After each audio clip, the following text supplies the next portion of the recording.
Baiklah, bismillahirrahmanirrahim. Assalamualaikum warahmatullahi wabarakatuh. Alhamdulillahirrahmanirrahim. Wa bihi nasta'in ala umuri dunya waddin. Wassalatu wassalamu ala asrofil anbiya wal mursalin wa ala alihi wasallam. Amma ba'du. Sebelumnya yang terhormat selaku dosen pengampu mata kuliah kewirausahaan dan bisnis Islam yaitu Bapak Anang Sore MM. Semoga beliau selalu diberikan kesehatan, keselamatan dan lindungan Allah Subhanahu wa taala. Baiklah, kali ini saya izin memperkenalkan diri. Saya Afi Abdillah, NIM 2214101. Nah, di sini saya dari jurusan Ekonomi Syariah, kelas 4A. Nah, di sini saya akan memaparkan terkait tentang ujian tengah semester, yaitu dalam berbentuk soal. Nah, ini saya memaparkan dalam bentuk video. Baiklah, selanjutnya di sini saya akan memaparkan beberapa soal ke depannya, teman-teman. Jadi mohon disimak ya, teman-teman. Nah, di sini soal pertama yaitu bagaimana cara kita menerapkan perdagangan seperti yang diajarkan Rasul di era globalisasi sekarang. Nah, untuk menerapkan perdagangan seperti yang diajarkan oleh Rasulullah SAW dalam era globalisasi saat ini, kita dapat mengambil prinsip-prinsip yang diajarkan beliau dalam berdagang. Nah, seperti kejujuran, keadilan, dan memperhatikan kesejahteraan umum, teman. Nah, jadi di sini juga ada nih, teman-teman. Nah, dalam konteks globalisasi ini, hal ini bisa mewujudkan dengan mematuhi aturan dan regulasi perdagangan yang berlaku secara internasional, serta menjaga etika bisnis dalam segala aspek transaksi. Nah, itu soal nomor satu. Nah, yang nomor dua itu, di sini adakah zaman Rasul yang berjualan online? Jelaskan dan beri contoh yang menyerupai jual online ataupun COD. Nah, di sini pada zaman Rasulullah, meskipun tidak ada platform online seperti yang kita kenal sekarang, nah, tapi eh, itu namun prinsip perdagangan online yang ditekankan beliau dapat diterapkan gitu, teman-teman. Nah, jadi perdagangan online yang ditekankan beliau dapat diterapkan, contohnya itu dalam hadis. Rasulullah mengajarkan untuk menjual barang dengan jelas dan menghindari penipuan. Nah, jadi kita menjual barang produk online penting untuk memberikan deskripsi yang jelas. Nah, itu kan nanti kalau misalnya kita online itu kan di kayak misalnya di salah satu platform itu kan nanti ada tuh deskripsi di bawahnya, teman-teman. Nah, itu bisa kita lihat di situ. Nah, di situ Rasulullah juga mengajarkan untuk memberikan kepercayaan kepada pembeli, sehingga dalam transaksi COD penting untuk memastikan kualitas produk dan kejujuran dalam transaksi pembayaran. Nah, selanjutnya itu ada soal nomor tiga. Nah, apakah dengan tidak meladani cara Rasulullah dalam berwirausaha menjadi salah satu penyebab gagalnya seorang muslim berwirausaha? Nah, di sini tidak meneladani secara Rasulullah dalam berwirausaha dapat menjadi salah satu penyebab gagalnya seorang muslim. Nah, berwirausaha karena prinsip-prinsip yang diajarkan beliau, seperti kejujuran, keadilan, dan memperhatikan kesejahteraan umum. Nah, di sini juga ada, teman-teman.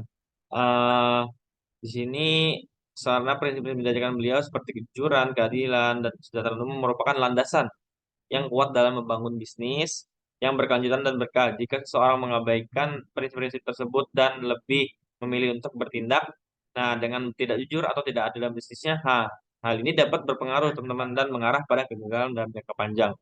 Nah, selanjutnya soal nomor 4 di sini ada sebagai entrepreneur muslim, bagaimana Rasulullah menghitung keuntungan dan kerugian dalam berdagang. Nah, Rasulullah menghitung keuntungan dan kerugian dalam berdagang dengan prinsip kejujuran dan keadilan. Nah, beliau mengajarkan untuk memberikan yang tepat dalam transaksi, serta tidak mengeksploitasi orang lain untuk mendapatkan keuntungan pribadi. Nah, jadi di sini juga ada, teman-teman nih. Nah, selanjutnya yaitu beliau mengajarkan untuk memberikan ukuran tepat dalam transaksi yang tidak curang, teman-teman, terus serta tidak mengeksploitasi orang lain untuk mendapatkan keuntungan pribadi.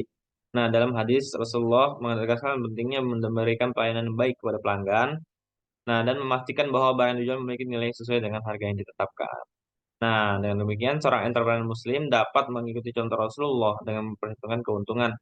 Nah, dengan membandingkan kerugian secara adil serta menjaga etika bisnis yang baik dalam transaksi dagangnya, teman-teman. Nah, untuk soal nomor 5 di sini, bagaimana cara agar usaha tradisional tetap bertahan dan berkembang bisnis digital yang semakin cepat.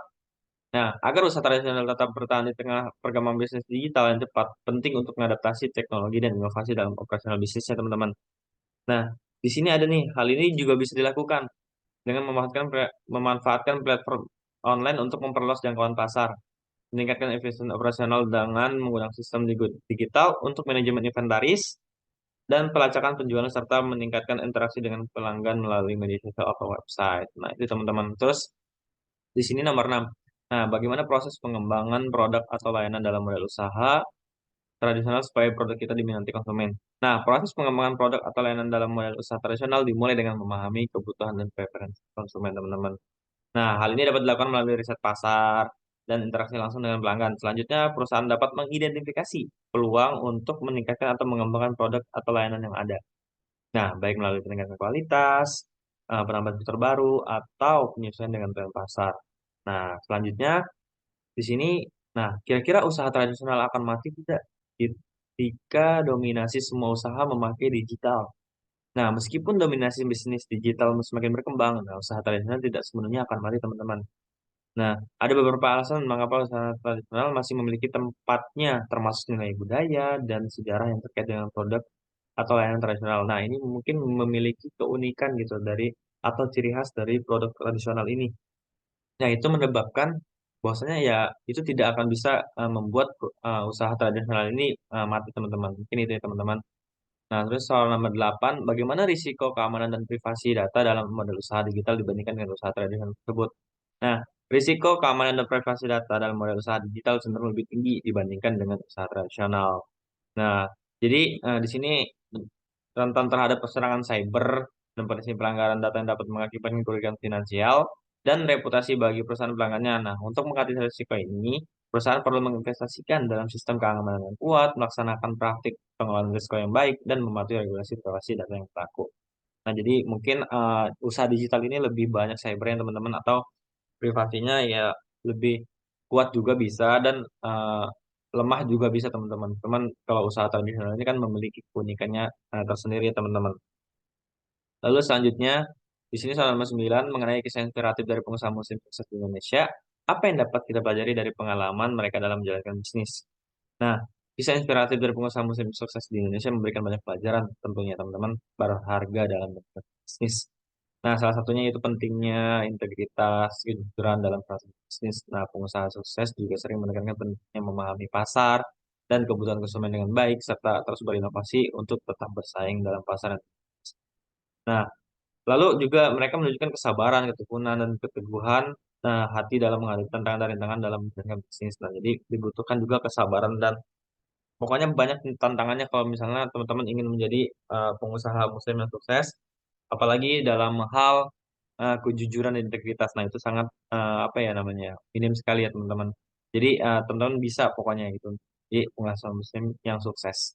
Nah, jadi di sini nomor 10, bagaimana perkembangan kewirausahaan syariah di Indonesia saat ini? Apakah semakin pesat atau seperti apa? Nah, perkembangan kewirausahaan syariah di Indonesia ini menunjukkan tren yang semakin pesat.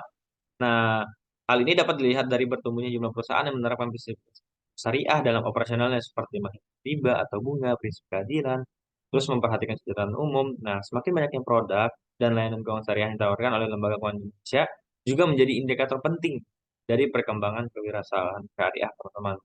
Nah, selanjutnya soal yang terakhir itu bagaimana kewirausahaan syariah dapat mengatasi tantangan dalam lingkungan bisnis global yang beragam. Nah, kewirausahaan syariah dalam mengatasi tantangan dalam lingkungan bisnis global yang beragam dengan mempertahankan prinsip-prinsip Keislaman dalam setiap aspek bisnisnya. Nah, di sini salah satu cara dengan membangun jaringan dan kerjasama yang kuat, teman-teman. Nah, itu dengan siapa? Dengan komunitas, lembaga di keuangan syariah di berbagai negara. Nah, selain itu juga dapat mengoptimalkan pemanfaatan teknologi informasi untuk memperluas jangkauan pasar dan meningkatkan efisiensi operasional.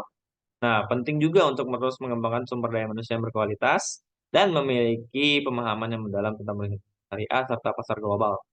Nah, dengan demikian, urusan syariah dapat tetap relevan dan berkembang di tengah persaingan bisnis global yang beragam, teman-teman. Nah, mungkin itu saja yang dapat saya paparkan pada UTS kali ini atau soal-soal yang telah saya jawab. Semoga teman-teman tidak pernah puas dengan jawaban apa yang saya berikan. Apabila ada ingin mengajukan pertanyaan ataupun diskusi, kita bisa diskusi di kolom komentar, teman-teman. Nah, insya Allah itu bisa mungkin ada waktunya, teman-teman. Nah, jadi saya harap kita bisa mendapatkan pengetahuan yang berguna dalam presentasi ini. Nah, mungkin itu saja, teman-teman, dari saya. Kurang lebihnya mohon maaf apabila ada kata-kata yang kurang berkenan dari teman-teman. Kita sama-sama belajar ya, teman-teman. Semoga ini bisa menjadi hal yang bermanfaat untuk kita semua. Amin. Saya akhiri. Wabillahi taufiq wal hidayah. Wassalamualaikum warahmatullahi wabarakatuh.